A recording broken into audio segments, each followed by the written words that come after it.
제가 저를 돌이켜보면요, 제가 상당히 꽤나 열정적인 스타일인 것 같습니다. 제가 제 어릴 적 삶을 쭉 이렇게 돌이켜보면 그런 것 같아요. 일부러 제가 뭐 그렇게 살아야 되겠다 뭐 그런 건 아닌데, 저에게 제 본성적인 이 DNA가 상당히 좀 열정적인 경향이 있는 것 같아요. 그래가지고 뭔가 필이 꽂히면 제가 뭔가를 파고드는 그런 열정이 있는 것 같습니다. 제가 제일 먼저 이렇게 필이 꽂혔던 거는 뭐였냐면 그림이었습니다. 그래가지고 초등학교 한 5학년 때부터 이제 중학교 졸업할 정도까지 뭐 그림에 거의 완전 미쳐서 살았었어요. 그래가지고 아예 중학교 다닐 때는 이렇게 제가 미술부에 들어가서 이렇게 활동을 했고, 교과서란 교과서 여백마다 그림을 다 그려 채워놓고, 심지어 제가 중학교 때는 만화책을 한 권 제가 작성을 했습니다. 친구들한테 돌려 보여주기도 하고, 아무도 안 읽어서 그렇지. 그래서 이렇게 아무튼 이 그림에 미쳐가지고 이렇게 열정을 보였는데요. 그러다 이제 중학교 졸업할 무렵 해가지고 제가 이제 그때 제가 무술에 미쳤습니다. 그리고 제가 합기도 공인 제가 3단입니다. 제가 그러다가 특공대 간 거 아니겠어요? 고등학교 한 2학년 때부터 그러다 제가 이제 기타를 치기 시작했습니다. 그래서 오후 찬양 예배 때 와보시면 제가 제법 그럴싸하게 기타를 치죠. 네, 그 산 증인이 우리 이정주 선교사님입니다. 진안까지 쫓아가서 제가 기타를 치며 같이 이렇게 어릴 적 연주하곤 했는데요. 그래서 제가 참 팔방민입니다. 재주가 참 많아요. 그래가지고 노래, 무슨 악기, 미술, 또 축구 시작한 지 벌써 또 한 15년 됐거든요. 공부다 제가 더 빠릅니다. 아무튼 저는 그런 열정이 제 안에 있는 것 같아요. 그래서 저는 열정적인 사람을 좋아하는 편이고, 그래서 사람이 그러잖아요. 뭔가 술에 물 탄 듯 물에 술 탄 듯 이런 사람보다는 열정 있는 사람들이 좋지 않겠습니까? 네, 그래서 저는 그런 스타일을 참 좋아하는데, 우리나라 축구대표팀 응원단 중에서 붉은 악마라고 있잖아요. 이름이 좀 거시기 합니다만은 얼마나 이 사람들 열정이 대단합니까? 자기 돈 들여가지고 비행기 티켓 구입하고 자기 비용 돼가지고 외국에서 머물면서 여러분 국가대표팀을 응원하는 이 사람들, 그리고 얼마나 열정적인지 몰라요. 그런 모습들 보면 야, 참 대단한 열정을 가진 사람들이다 싶은 생각이 들죠. 성경에서도 요한계시록 3장을 보면 16절에 내가 이같이 미지근하여 뜨겁지도 아니하고 차지도 아니하니 내 입에서 너를 토하여 내치리라 라고 말을 하죠. 그래서 성경에서도 뭐라고 말합니까? 뜨거운 신앙에 대해서 우리에게 종용하고 있다는 것이죠. 너희가 어느 때까지 차지도 않고 뜨겁지도 않고 그렇게 미지근한 신앙생활을 하겠느냐라고 얘기하는 거죠. 로마서 12장에서도 보면 11절에 부지런하여 게으르지 말고 열심을 품고, 할렐루야, 열심을 품고 주를 섬겨라 이렇게 말하고 있어요. 하나님께서도 오늘 우리 찾으시는 사람은 바로 이렇게 열심을 품은 열정적인 사람을 찾고 있는 줄로 믿습니다. 자, 그런데 바울이야말로 진짜 열정의 사람 아니겠어요? 여러분, 아주 집념이 강한 사람이었고, 이 바울 같은 경우는 한 번 옳다고 생각하면 멈출 줄 모르는 이 불굴의 의지를 가진 사람이 바울이었습니다. 이 바울이 쓴 로마서를 한번 보세요. 여러분, 얼마나 논리적이고, 이 바울이 지성인 중에 지성인입니다. 바울은 당시 최고의 학파라고 할 수 있는 가말리엘의 제자였습니다. 문화생이었죠. 이 가말리엘은 유대인의 위대한 7 랍비라고 해서 유대인의 7 랍비 중에서도 최고 1인자로 꼽히는 대단한 그런 랍비였습니다. 그런 사람 밑에서 바울이 공부했다는 것 자체가 바울이가 얼마나 인생을 최선을 다해서 열정적으로 사는지를 보여주는 것이죠. 특별히 5절을 볼까요? 5절을 보면 이렇게 돼 있죠. 일찍부터 나를 알았으니 그들이 증언하려 하면 내가 우리 종교의 가장 엄한 팔을 따라 바리새인의 생활을 하였다고 할 것이다. 자, 여기 뭐가 나와요? 바리새인에 관한 언급이 등장을 하는데 우리 종교의 가장 엄한 분파 이렇게 말합니다. 당대 유대 사회에는 여러 분파가 있었습니다. 종교 분파가 있었는데 그 중에서도 이 바리새파는요 가장 엄격하고 가장 혹독하게 자기를 관리하는 분파로 유명합니다. 한마디로 여호와를 향한 그 종교적 열심이 특심한 사람들이 모여있는 이 단체가 바로 이 바리새파라는 거죠. 그러니까 바울이 얼마나 열정적인 삶을 살았는가를 대변해 주는 것이죠. 이 바리새파는 얼마나 종교적인 부분에 있어서 열정적이었는지, 그들이 했던 이 극단적인 자기 관리들 대단하지 않습니까? 특별히 예수님을 향해서 끝까지 물고 늘어지고 끝까지 시비를 걸었던 사람이 누구냐? 바로 이 바리새인들이었어요. 그럴 수밖에 없었던 게 그들이 하던 전통과 그들이 가지고 있던 이 유전에 비해서 예수님의 이 행보는 너무나 파격적이었기 때문에 그랬던 것이죠. 결국 예수님이 십자가에 달려 돌아가실 수밖에 없었던 이유도 바로 이 바리새파들 때문이라고 할 수 있는데, 그들의 종교적 열심이 바로 이 예수님을 십자가에서 죽게 만들었는데요. 여러분, 당연히 바울도 바리새파였고 그들과 같은 열정을 가진 사람이었기 때문에, 자, 9절을 봅니다. 9절에서도 보니까 나도 나사렛 예수의 이름을 대적했다라고 말해요. 바울이 어떤 가치관을 갖고 있는 사람이었다고요? 나도 예수를 대적하는 사람이었다라는 거죠. 사람이 어떤 가치관을 가지면 그게 바뀐다는 게 참 쉽지가 않습니다. 그렇지 않습니까? 저는 우리나라가 참 대단한 나라라고 생각을 합니다. 저만 그렇게 생각하는 경향이 있는 것 같지만, 여러분, 우리나라가 어떤 나라요? 예전에 IMF가 있었을 때 다른 나라는 20년, 30년 걸려야 극복하는 이 IMF를 우리나라는 어떻게 했습니까? 우리나라 국민들이 자진해서 금 모으기를 해가지고 3년 만에 극복한 유례 없는 나라 아니겠어요? 대단한 나라죠. 그 대단한 것을, 저력을 보여준 게 최근에 있었던 촛불 집회라고 할 수 있지 않겠습니까? 여러분, 이 촛불 집회와 관련된 것은요, 전 세계 민주주의 역사책에 등장할 만한 사건이라고 얘기를 합니다. 여러분, 프랑스 혁명이 대단하다고 얘기를 하지만요, 여러분, 그런 혁명을 통해서 뭔가를 하나 이뤄내려면 얼마나 많은 사람들이 죽어야 하고 피를 흘려야 되는지 모릅니다. 그런데 전혀 그런 유혈 사태 없이 법 테두리 안에서 국민들의 손에 의해서 이렇게 합법적으로 정권이 교체된 예가 없습니다. 저는요, 여기서 누가 잘했고 누가 못했고 그걸 얘기하자는 게 아니라, 아무튼 세계 민주주의 전문가들이 그렇게 우리나라를 평가하고 있다는 거죠. 그럼에도 불구하고 이번에 보수 여당의 득표율이 거의 25% 가까운 득표율을 보였죠. 그러면 사람의 가치관이라는 것은 이렇게 쉽게 바뀌지 않는다는 것들을 보여주는 한 예가 아니겠어요? 여러분, 바울이 어떤 사람이었다고요? 바울은 그가 갖고 있는 가치관은 나도 나사렛 예수의 이름을 대적하는 사람이었다. 그런 가치관을 갖고 있는 사람이었다는 것이죠. 여러분, 그가 얼마나 그의 열심이 특심한 사람이었습니까? 한번 옳다고 생각하면 결코 멈출 줄 모르는 그런 사람이 바로 이 사람이었어요. 그래서 그 열정과 열심으로 10절을 보면 많은 성도들을 옥에 가두는 것을 보게 돼요. 옥에 가두기만 합니까? 그 일로 인해서 사람이 죽기까지 하는데요, 이 일에 있어서 가장 열심을 품었던 사람이 누구냐? 바로 바울이었다는 겁니다. 여러분, 그 정도가 아니었어요. 11절을 우리 한 목소리를 한번 같이 읽습니다. 시작. 또 여러 번 형벌하여 강제로 모독하는 말을 하게 하고 그들에 대하여 심히 격분하여 외국 성에까지 가서 박해하였고, 외국 성에까지 원정 나가서 이런 일을 행했다는 거죠.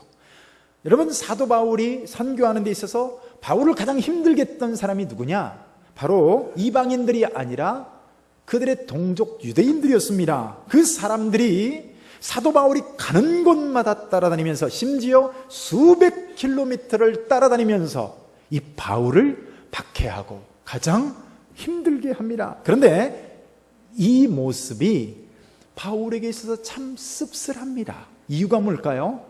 그 모습이 자기 모습이었기 때문에 그래요. 그렇게 먼 길을, 원정을 마다하지 않고 뒤쫓아다니면서 예수를 박해하고 믿던 사람들을 못살게 감옥에 가두던 사람이 누구냐? 바울 자신이었다는 것이죠. 그래서 11절에 보니까 그들에 대하여 심히 격분하여라고 말해요. 이 그들이 누구예요? 예수 믿는 자들입니다. 이 믿는 자들에게 격분해서 심지어 어느 정도 열심이었어요? 외국에까지 나가서 원정 박해를 할 정도로의 대단한 열정을 갖고 있었고, 또한 이 일을 위해서라면 12절입니다. 대제사장들에게서 권한을 얻을 정도의 열정을 품고, 그래서 결국 공문서를 얻어내고 기어이 또다시 다메섹까지 넘어가는 사람, 얼마나 엄청난 열정을 가진 사람입니까? 그러나 문제가 뭘까요? 문제는 그 열정이, 그 열심이 잘못된 열심이었다는 겁니다. 동물들은 오로지 생존만을 위해서 열심을 냅니다. 그런데 오직 인간만이 유일하게 생존이 아닌 그 무엇을 위해 열심을 낼 수 있는 존재입니다. 사실 우리 사람들이 이렇게 인류가 문명 가운데, 문화 가운데 혜택을 받으며 살 수 있는 것은 열심을 내준 사람들이 있고 또한 열심을 내줬던 선조들이 있기 때문에 그 공으로 오늘날 이렇게 놀라운 문명과 문화 가운데 사는 거 아니겠어요? 여러분, 문제가 뭘까요? 그 열심이 옳은 열심만 있는 것이 아니라 잘못된 열심이 있었고 그 잘못된 열심이 엄청난 비극을 낳더라는 것이죠.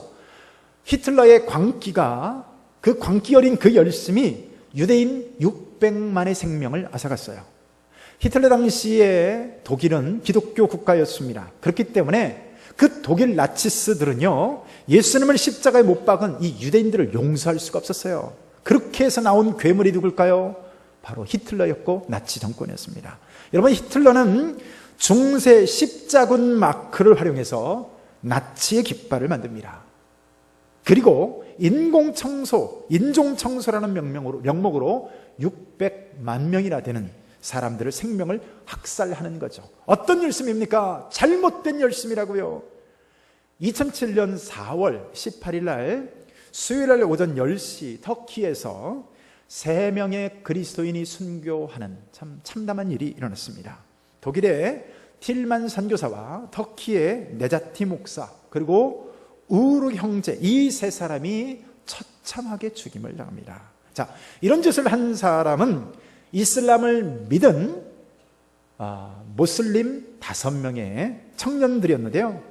목사님 일행이 성경 공부를 하고 있었는데 갑자기 들이닥쳤어요. 그리고 그들의 손과 발을 의자에 묶었습니다. 그리고 3시간 동안 혹독하게 이들을 고문해서 죽였는데요. 한 사람씩 배를 가르고 사람들이 보는 앞에서 창자를 끄집어내서 조각조각 내서 그렇게 고문하다가 성기를 도려내고 10손가락을 하나씩 자르고 코와 입과 항문을 도려냈어요. 그리고 맨 나중에 목을 베어서 죽였습니다. 여러분, 얼마나 대단한 열심입니까? 이런 일이 우발적으로 충동적으로 일어나는 게 아니라는 거예요. 이런 일이 일어나기 전에 여러분 놀라지 마십시오. 6개월, 7개월 동안을 이 모슬렘 5명의 청년들이요, 그 네자르 목사님이랑 함께 했던 성경 공부에 동참을 합니다. 6개월, 7개월 동안. 그래서 언제, 몇 시에, 어디서 성경 공부의 모임이 있고 몇 명이 참석하고 하는 것들을 정확히 동향을 파악해요. 몇 달 동안을요? 6, 7개월 동안 그렇게 하는 것이죠. 여러분, 얼마나 치밀하고 얼마나 대단한 열정입니까? 사실 오늘날 신천지 사람들의 열정이 그러지 않습니까? 사실인지는 모르겠는데요, 저기 신태인 농협 하나로마트 건너편에 여러분 그 뾰족뾰족한 건물 있는 지붕이 있는 건물 하나 있잖아요. 그 건물을 신천지에서 인수했다라는 얘기를 제가 들었는데 공식적으로 확인한 바는 아닙니다. 근데 신천지인들의 그 열심을 한번 보세요. 여러분, 추수꾼들을 보면 자기 양심을 속이고요, 몇 년씩 그렇게 열심히 할 수가 없습니다. 어떤 교회에 들어가서 정말 목사님들에게 그렇게 잘하고 양복을 사주고 마치 입안의 혀처럼 교회에 새벽부터 시작해서 충성 봉사를 합니다. 무엇을 위해서 그렇게 할까요? 광주에 신창 동명교회라는 교회가 있습니다. 광주 동명교회가 60주년 기념교회를 해가지고 그 교회를 개척을 시켜줬어요. 그래서 채 2년이 못 갔는데 놀랍게도 100명 가까운 인원이 그 교회에 이렇게 모이게 되었죠. 자, 그런데 한참 교회가 부흥하고 있을 때에 그 교회에 한 15명 가까운 사람들이 갑자기 등록을 했습니다. 당연히 신천지인인 줄 몰랐는데요, 한 1년 반 정도를 그렇게 열심히 할 수 없더래요. 그러다 본색을 드러내기 시작하는데 여러분, 결국 교회를 반토막 내고 온갖 목사님과 성도들에게 생채기를 남긴 채 그들이 떠나갔습니다. 여러분 보세요. 1년 반이란 기간을 아침부터 저녁까지 놀라운 그 열정과 열심 아니겠어요? 그러나 문제가 뭡니까? 그 열심이 옳은 바른 열심이 아니라 잘못된 열심이 문제였다는 겁니다. 오늘 바울이 그랬었다는 거예요. 누구보다도 열심이었지만 잘못된 열심을 품었더라는 것이죠. 사랑하는 성도 여러분, 여러분들은 무엇을 위한 열심을 오늘도 내고 있습니까? 얼마 전에 한 부부가 똑같은 컴퓨터 PC 게임에 빠져가지고, 이 부부가 PC 게임에 둘이 미쳐가지고요, 자그마치 자녀를 결국 굶겨 죽인 사건이 인터넷 뉴스에 올라온 것을 봤어요. 여러분, 그런 열심을 다른 곳에 냈다면 얼마나 좋았을까요? 또 다른 사례들을 보면요, 이 PC 게임에 몰두하다가 지 자신이 굶어 죽는 이런 황당하기 짝이 없는 그런 사건들도 봤습니다. 히말라야 같은 이런 산을 등반하는 사람들은요, 밧줄에다가 몸을 의지하고 얼음벽에 매달려서 잠을 자기도 한다고 합니다. 어떤 사람들은 바둑 관련돼서 이런 얘기를 하더군요. 왕중왕전 같은 이런 바둑이 있을 때 그들이 바둑 이렇게 둘 때 시합을 하는 거 보면요, 이 한 판을 이기기 위해서 몇 시간씩 머리를 짜매고 있다고 하죠. 심한 경우에는 10시간 가까이 이 바둑에 몰입을 하는데, 어떤 분이 그런 얘기합니다. 이 바둑을 아무리 이겨도 세상에는 아무런 영향이 없다라는 얘기를 하더군요. 여러분들은 무엇을 위한 열심을 오늘도 내고 있습니까? 열심 없는 인생도 문제지만 어떤 열심인가가 더 중요한 거죠. 바울은 그 자신이 열심을 내면 낼수록 하나님과 원수가 되어졌음을 말하고 있어요. 여러분, 구약성경에 등장하는 사울왕도 역시 열심을 내면 낼수록 어떻습니까? 하나님의 사람 다윗을 박해하고 하나님의 나라의 일을 방해하는 것들을 보게 됐죠. 열심을 내면 낼수록 어때요? 하나님의 일을 가로막는 원수가 되더라는 거예요. 자, 그렇다면 오늘 바울은 왜 그런 잘못된 열심을 가지게 되었을까요? 자, 우리 9절을 함께 한 목소리 한번 읽습니다. 시작. 나도 나사렛 예수의 이름을 대적하여 많은 일을 행하여야 될 줄 스스로 생각하고. 자, 여기서 주목해야 될 구절이 있다면요, 스스로 생각하고예요. 여기 스스로 생각하고가 문제입니다. 그가 왜 그렇게 혹독한 바리새인의 생활을 했을까요? 스스로 생각하고죠. 하나님의 말씀에 의한 신앙생활을 한 것이 아니라 그 조상들이 그렇게 스스로 생각하고 랍비들이 스스로 생각한 그 스스로 생각한 것에 의한 결론으로 그가 그런 생활을 한 거죠. 이렇게 또 스스로 생각하니까 예수의 이름을 대적합니다. 하나님의 말씀이 아닌 내 생각에 의존하니까 9절에 있는 말씀과 같이 많은 일을 행하여야 할 줄 알고가 되는 거죠. 중세시대 때 신앙생활을 좀 잘해보겠다라고 하는 사람들이 수도원 운동을 일으켰습니다. 이 수도원 운동에서 온갖 형태의 금욕과 자기 학대 같은 것이 행해지는데요, 성벽 같은 데다가 자기 몸을 묶어놓고 금식을 합니다. 그리고 일부러 이런 팔 같은 데다가 상처를 내가지고 일부러 더 더럽게 해가지고 이 팔 같은 데 이렇게 이 구더기 같은 벌레가 우글거리게 만드는 거예요. 또 속옷 같은 데다가 바늘을 달고 살기도 하고 무릎으로 계단을 기어 올라가기도 합니다. 자, 그런데 문제가 뭘까요? 스스로 생각하고인 거예요. 하나님의 말씀에 의한 신앙생활이 아니라 스스로 생각하니까 성경에도 없는 그런 자기 학대, 고행의 결과가 만들어지더라는 것이죠. 그러니까 바울도 역시 예수의 이름을 대적하기까지 했다는 거예요. 그래서 외국으로 원장을 나가 원정박해를 하고 심지어 사람을 죽이는 데까지 앞장을 섰다는 거예요. 여러분, 우리가 신앙생활하는 데 있어서 잘못된 열심의 출발이 무엇에서 시작될까요? 바로 내가 복음에서 출발하는 거죠. 갈라디아서 1장 14절에서 바울은 이렇게 자신을 회고합니다. 내가 내 동족 중 여러 연갑자보다 유대교를 지나치게 믿어 내 조상의 전통에 대하여 더욱 열심히 있었으나. 바울은 누구보다도 열심히 있었어요. 오죽했으면 여러 연갑자보다 유대교를 지나치게 믿었다라고 표현할까요? 그런데 로마서 8장 6절에서 바울은 이렇게 말합니다. 육신의 생각은 사망이요 영의 생각은 생명과 평안이니라. 여러분, 내 생각이 잘못된 열심을 낳아요. 그리고 그 잘못된 열심이 사망으로 이어지게 됩니다. 여러분, 우리 교회도 많은 양육 시스템을 갖고 있죠. 그래서 제가 어떻게든 성도님들을 훈련시키기 위해서 노력을 합니다.